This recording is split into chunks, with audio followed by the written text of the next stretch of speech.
Sugiono, ada yang mau disampaikan lagi untuk pemirsa soal pencegahan virus ini, Mas? Ya, yang pertama jangan terlalu panik.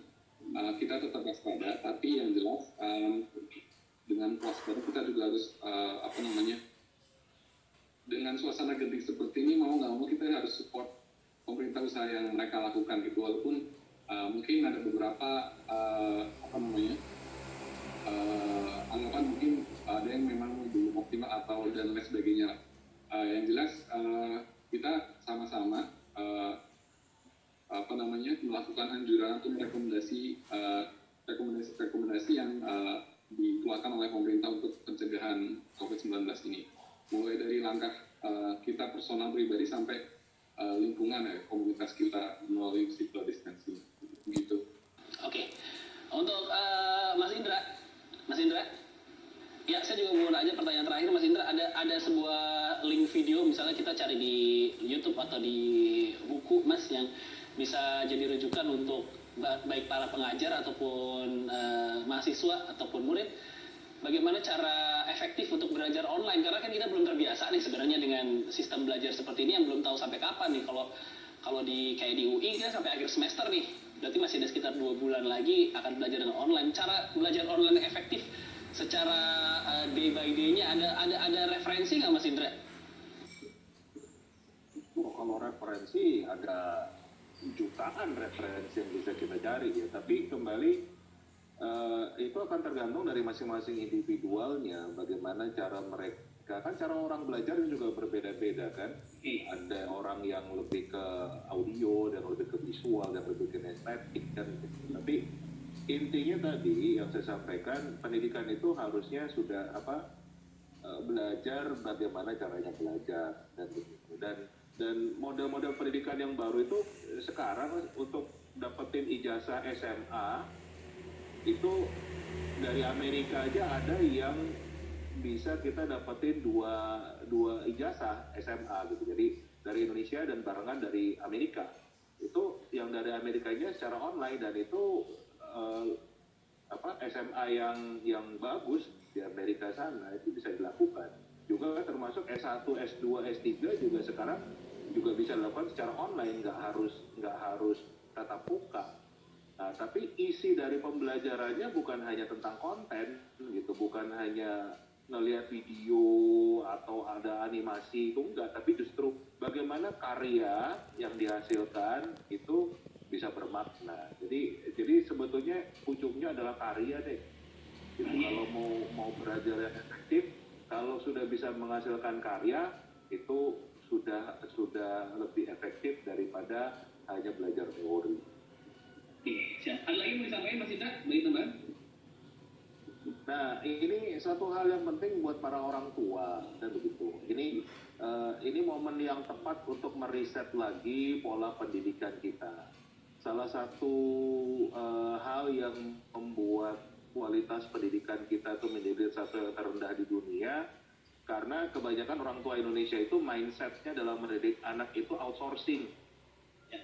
Jadi mengoutsource ke tempat lain, entah itu sekolah, entah itu bimbel, guru les, dan lain sebagainya.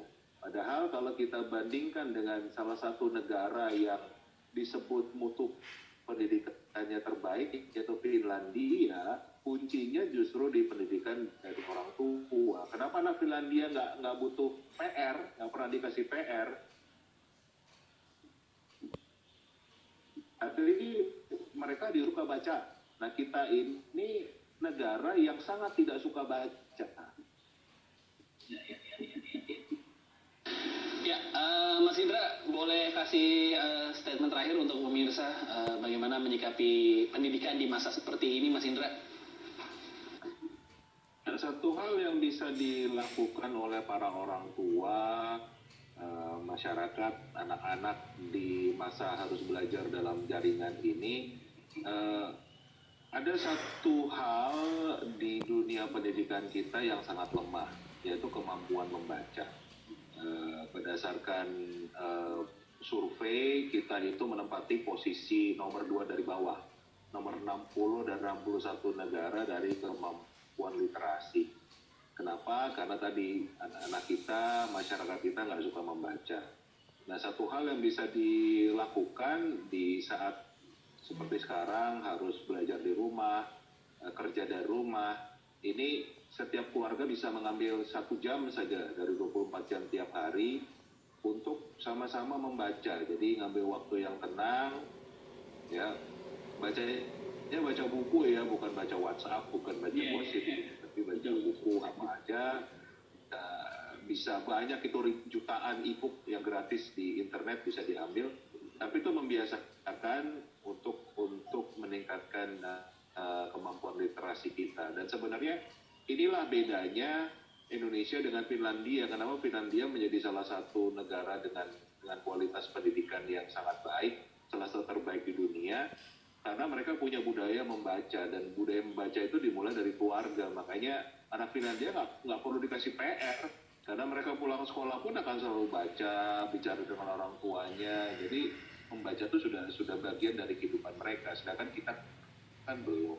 Harus dipaksa dulu baru mau belajar, harus dipaksa dulu ada tes baru mau belajar, kan begitu. Jadi ini yang waktu, jadi apa ya, sisi positif dari wabah ini kita bisa meriset ulang supaya pendidikan kita bisa lebih baik.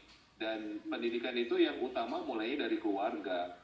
Di masyarakat kita kan kebanyakan mindsetnya dalam pendidikan itu orang tua outsourcing, kan, artinya orang tua membaik, dan pendidikan itu yang utama mulai ke guru les, ya kan. Nah ini padahal yang baik sebetulnya mulai dari keluarga itu sendiri, dan itu di waktu yang sekarang bisa kita mulai lagi dari ulang. Oke lah, siap. Terima kasih Mas Indra atas waktunya. Mas Yono, terima kasih atas waktunya. Kita juga semua pasti berharap semoga masalah yang sedang terjadi bukan cuma di Indonesia, di dunia ini cepat berakhir ya. Amin. Terima kasih. Sampai ketemu lagi Mas Indra dan Mas Sugiono. Pemirsa jangan kemana-mana. Kita akan balik lagi di Generasi Mecin abis yang satu ini. Mas Indra, Mas Sugiono, terima kasih banyak.